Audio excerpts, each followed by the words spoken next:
Students, आपने अक्सर note किया होगा जब आप किसी ऐसे चश्मे के करीब खड़े हों जिसमें पानी का बहाव कुछ ज़्यादा नहीं है और रास्ते में कुछ रुकावटें भी नहीं पड़ी हुई, तो आपके कपड़ों पे पानी के छींटे नहीं पड़ते। लेकिन अगर आप किसी ऐसे दरिया के किनारे खड़े हैं जिसपे पानी काफ़ी हाइट से बड़ी स्पीड से आ रहा है, जैसे फ़र्ज़ कर लें दरियाए सवात की किसी खास जगह की मैं बात कर रहा हूँ, जिसके रास्ते में काफ़ी सारे पत्थर भी पड़े हुए हैं, तो आप नोट करते होंगे कि आपके कपड़ों पे पानी के काफ़ी सारे छींटे भी पड़ते हैं। ऐसा क्यों है? असल में ये दोनों जो एग्जांपल्स मैंने आपको बताई हैं, ये फ्लूइड के फ्लो की दो टाइप्स को जाहिर कर रही हैं और यही आज हम इस लेक्चर में पढ़ेंगे। मैं आपका फिजिक्स टीचर तलहा उबैद और आज हमारा चैप्टर 6 का लेक्चर नंबर 3 है, जिसमें हमारे टॉपिक का नाम है फ्लूइड फ्लो। ये एक शॉर्ट क्वेश्चन है जो काफ़ी इंपॉर्टेंट है, बोर्ड पॉइंट ऑफ व्यू से काफ़ी ज़्यादा दफ़ा आया हुआ है। फ्लूइड फ्लो की दो टाइप्स होती हैं। मैं उनकी हेडिंग्स लिख लेता हूं और साथ साथ उनको डिस्क्राइब करता जाऊंगा।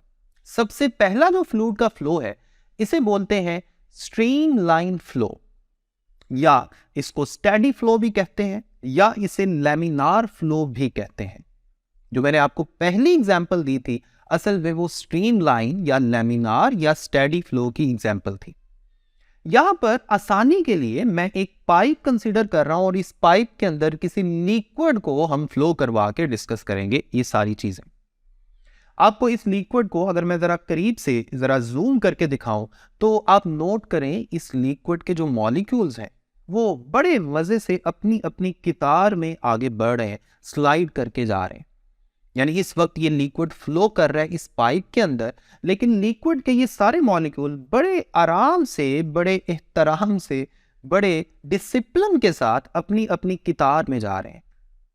हम कह सकते हैं कि पिछला पार्टिकल या पिछला मॉलिक्यूल अगले पार्टिकल के पाथ को फॉलो कर रहा है।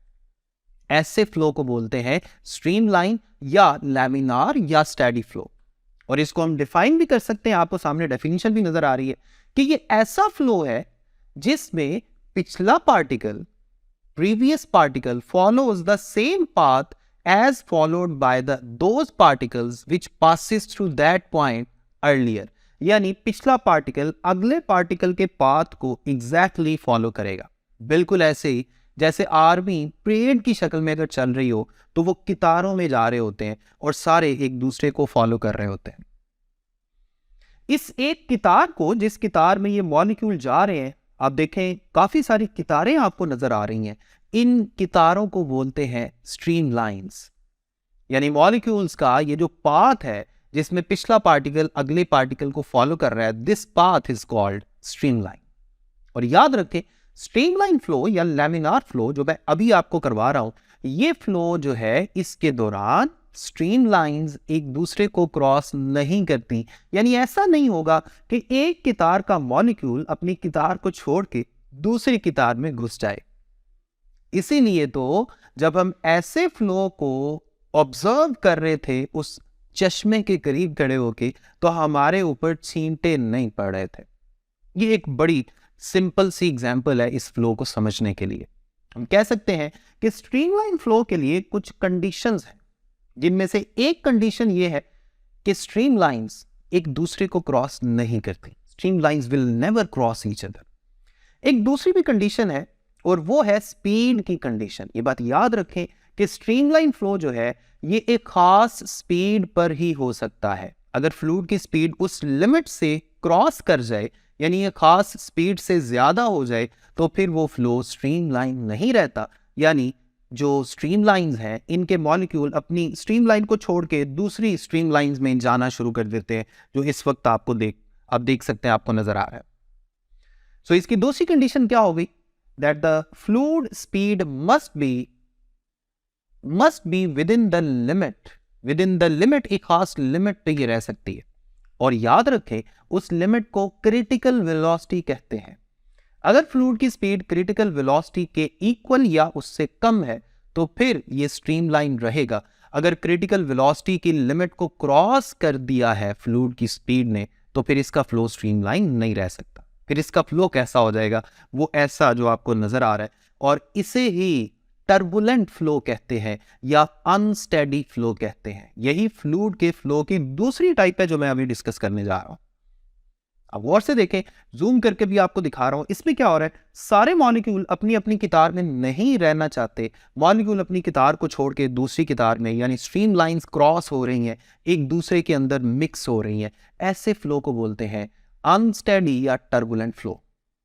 इसकी डेफिनेशन हम बिल्कुल वैसे ही लिख सकते हैं कि इसमें पिछला मॉलिक्यूल या पार्टिकल अगले मॉलिक्यूल की मोशन या उसके पाथ को फॉलो नहीं करता। So that's why this flow is called unsteady और टर्बुलेंट फ्लो। इसकी कंडीशंस भी हम लिख सकते हैं या इसकी पहचान हम लिख सकते हैं। पहली पहचान क्या है, the stream line will cross each other, stream line जरूर एक दूसरे को क्रॉस करेगी। और दूसरी जो कंडीशन है या दूसरी पहचान इसकी क्या लिख सकते हैं, दैट इस फ्लो में जो फ्लूइड की स्पीड है वो एक खास लिमिट से ज्यादा होती है, यानी fluid speed is more than the critical velocity. ये था टर्बुलेंट फ्लो के बारे में। उम्मीद करता हूं कि आपको ये दोनों जो डेफिनेशंस हैं इनमें जो डिफरेंस है वो समझ आ गया होगा। अब एक और छोटे सी एक टॉपिक की तरफ, टॉपिक तो नहीं कहना चाहिए, एक छोटी सी डिस्कशन है या आप छोटा सा आइडियल केस कंसिडर कर लें जिसकी मैं बात करने जा रहा हूं, और वो है हमारा ऐसा फ्लूइड जो सिर्फ हमारे ब्रेन में है, वो रियल लाइफ में एग्जिस्ट नहीं करता। यानी मैं आइडियल फ्लूइड की बात करने जा रहा हूं। आइडियल फ्लूइड कैसा होता है, या आप यूं समझ लें कंडीशंस फॉर आइडियल फ्लूइड। ऐसा फ्लूइड जो हमने आइडियलाइज किया हुआ है। सबसे पहले इसका पॉइंट आपने याद रखना है, या आगे जाके पूरे चैप्टर में आइडियल फ्लूइड को हम काफी जगहों पर यूज करेंगे अपनी कैलकुलेशंस को आसान करने के लिए। सबसे पहला पॉइंट आइडियल फ्लूइड का है that this fluid is non viscous. Non viscous का मतलब ये है कि इसकी विस्कोसिटी जीरो है। मतलब ये हुआ कि आइडियल फ्लूइड बड़े आराम से फ्लो करेगा, उसको फ्लो करने में कोई दुश्वारी नहीं होगी, क्योंकि आप जानते हैं विस्कोसिटी बेसिकली क्या है, किसी भी फ्लूइड के फ्लो करने के खिलाफ जो मुजाहमत है, जो ऑपोजिशन है, दिस इज एक्चुअली विस्कोसिटी। तो इसकी विस्कोसिटी कितनी होगी आइडियल फ्लूइड की? जीरो। दूसरा पॉइंट आप इसका ये लिख सकते हैं, this fluid is incompressible. Incompressible का क्या मतलब है? इनकंप्रेसिबल का मतलब ये है, जैसे आप यहाँ एक छोटी सी एक स्कीमेटिक डायग्राम में आप देख रहे हैं कि अगर आप फ्लूइड को कंप्रेस करने की कोशिश करें तो ये बात याद रखें कि फ्लूइड के मॉलिक्यूल्स अपने आप को इस तरह से एडजस्ट करेंगे कि उनके दरमियान में जो डिस्टेंस है, जो इंटरमॉलिक्यूलर डिस्टेंस है, वो चेंज नहीं होगा। हम कह सकते हैं कि ये ऐसा फ्लूइड है जो कंप्रेस नहीं हो सकता। या दूसरे अल्फाज में अगर मैं इसके यूनिट वॉल्यूम में मैस को कंसिडर करूं, यानी मैस पर यूनिट वॉल्यूम जिसे हम डेंसिटी कहते हैं, तो वो भी कांस्टेंट रहेगी। हम कह सकते हैं इनकंप्रेसिबल फ्लूइड का मतलब ये है कि इसकी डेंसिटी कांस्टेंट होगी। सो दूसरा पॉइंट आपके पास आ गया, द डेंसिटी या द फ्लूइड इज इनकंप्रेसिबल, या दूसरे अल्फाज में density of this fluid should be constant. तीसरा पॉइंट हमारे पास ये है कि ये फ्लूइड स्ट्रीमलाइन फ्लो में चलता है, यानी स्टेडीली फ्लो करता है।